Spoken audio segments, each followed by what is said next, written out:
Kaip pasiruošimas artimiausiam mačui? Geras, nu ką, ruošiamės kaip ir visada prieš kiekvieną kovą, ta prasme, ruošiamės po truputėlį, turim dar šiek tiek laiko, turėjom ir stovyklą Druskininkuose, taip pat darbavomės, taip kad, ta prasme, ruošiamės. Galbūt rungtynės kažkiek ypatingos, nes būtent Krasnodaro komandai pralaimėjote Europos taurę.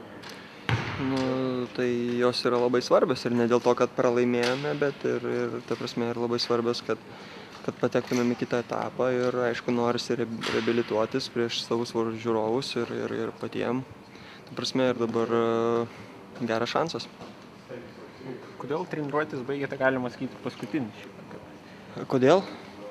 Ne, tai, ta prasme, pasidarai, ką reikia, papildomai. Ne paskutinis dar, žiūrėkit, kiek dar daug lygiai. Tai savaitgalį vyko LKF finalinis ketvirtas. Stebėjote kovas? Žiūrėjau tik tai pusfinalio, mačiau ten kovą, žaidė kaip Prienai žaidė su Pasvaliu. Šitą kovą mačiau, kitų nemačiau. Gerai, ačiū. Viskas. Tvarko.